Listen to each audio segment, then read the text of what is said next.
Dave Dodson. Thank you for joining us today. Welcome to the National Fallen Firefighters Resource Kit.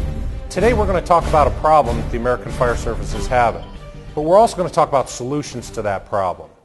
Right now, firefighters are dying in flashovers at a rate unseen in the American Fire Service. We're getting caught more often than we ever have. Today's class is about the solution, and you are part of the solution. We're going to talk about something called reading smoke today. You may have heard about the curriculum, but reading smoke is a way for you to get it quicker, right? How fast can you figure out what a fire is about to do before you commit to an environment? We hope you find something useful. Let's talk a little bit more about the concept of reading smoke. This problem has been set basically because some of the very things my generation has taught you on how to predict flashover are ending up being reactive. Things like heat that pushes you to the floor, rollover above your head, floor level fuels are starting to off gas. Well, those warning signs are only apparent if you're in the environment. And at that stage, it becomes a firefighter emergency. What we have to do is rethink the way we are predicting flashovers in buildings. This whole concept of aggressive interior fire attack has to be done with an understanding of what the fire is about to do before you commit to that environment. And the whole solution is reading smoke. You are part of that solution. Now, it's not that what we did was wrong in the past. It's just no longer fits for today's fire environment. And you didn't change that. Society changed that fire environment.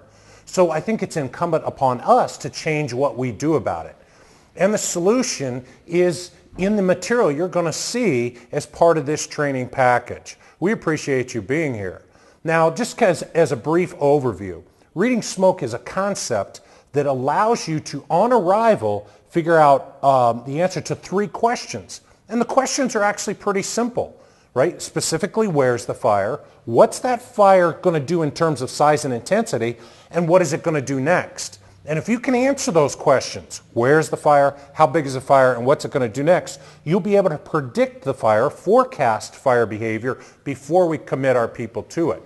And that's actually the essence of being intellectually aggressive versus arbitrarily aggressive. And I do believe that's part of our problem, is so many of our crews, and bless them, they're super aggressive, hard-working firefighting crews, but we've become arbitrarily aggressive. We're aggressive because you're supposed to be aggressive, not because it's appropriate for that particular environment. We have to understand our environment and make the best choices before we commit. And reading smoke is one of our solutions to that. We said society has changed the fire. What has really changed? Well, we've measured this. We know what has changed. And we are dealing with a synthetic society and so many products that can burn at a hotter rate than ever before. We just look at some classic firefighter language.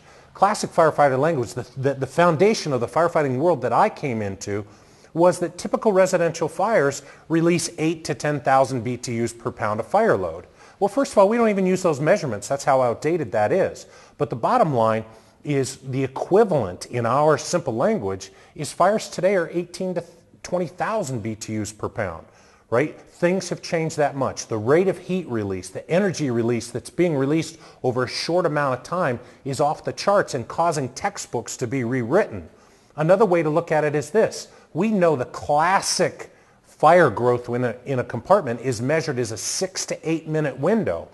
No, the recent NIST test, National Institute of Standards and Technologies, they're showing that flashover is an event that can occur as quick as 4 minutes. So our world has certainly changed.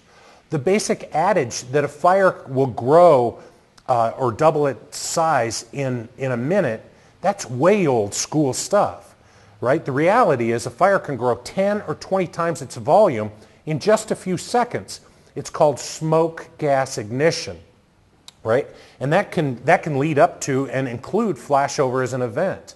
And that's why we're starting to see an increase in firefighters caught in flashovers. Those very things we've taught you, wait for the sensation to heat, in itself is a trap.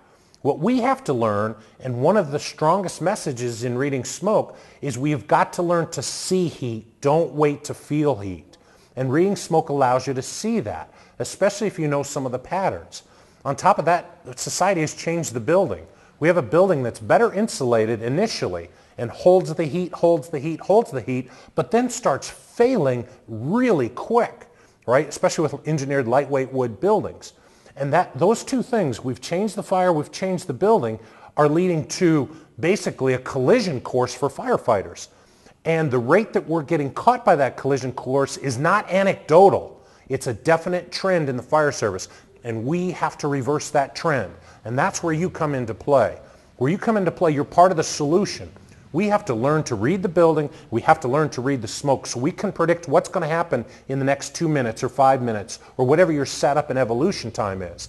And make sure that we're doing things from a strong, control the environment point of view versus old school, we're slave to our environment. We can't be slave to our environment anymore. We have to learn to master our environment, control that environment as part of our aggressiveness. And that's what we call intellectual aggressiveness, not arbitrary aggressiveness. All right, so let's look at some of those fire dynamics that are taking place inside of a building. Not only has the time temperature curve been compressed, we have a higher heat release rate, which means things are happening quicker, but the temperatures, oh my gosh, the temperatures are off the charts, right? We typically thought of ceiling temperatures in a growth stage fire going from 800 to 1,000 and maybe flash over right around 1,100 degrees, and then the temperature would start tailing off as fuels were used up in a room. Our studies are indicating that ceiling temperatures of 1,300 to 1,500 degrees are routine and conservative, and we even have thermocouples showing 1,700 degrees at ceiling temperatures. That totally changes the fire dynamics inside that building. And that manifests itself in aggressive interior crews having to deal with heat conditions that they've never seen before. Now, we have great gear, and that gear allows us to get in a little bit closer to the fire. But I got to warn you on that. Even though our fires are faster, they're releasing at a quicker rate, and they're hotter, the smoke itself is ignitable, more ignitable at lower temperatures. As a matter of fact, smoke is ignitable at temperatures that you can't initially feel in your new protective equipment. So this has set the stage for disaster. As part of the Courage to Be Safe program, this resource kit attempts to identify and give you those solution tools for this amazingly hot, rapidly burning interior structure fire. What we want you to do is take from this information that will allow you to be safe and have that courage to be safe. Reading smoke is a solution. The more time you spend learning to read smoke, the better off we're going to be at the next structure fire. And remember, our key is when we show up at 2 o'clock in the morning, our key is how fast do you get it? How fast can you figure out not what's happening now, but what's about to happen with that fire behavior? We hope this kit gives you that information. We want to thank the National Fallen Firefighters Foundation for making this resource kit available to you. But a kit is only as good as whether it's on the shelf or you utilize it. You hold the key to solution. I hope you found some useful information on how to read smoke. If you practice this and make it part of your first due decision-making world, you can make a difference. We can make a dent in that 30% increase in firefighters caught in flashovers. That's what we must do. That's what you must do. You're part of the solution. I want to thank you for your time and energy watching this, but let me send you away with one thought. I got to do this job for 25 years, and I feel very fortunate, and I actually believe I'm lucky that I'm still vertical. But you got to remember, in my 25 years, I got to fight predictable fires in resilient buildings. You were fighting explosive fires in disposable buildings. You can't afford to be lucky. You must be good. And that's the key. So let me send you off with this thought.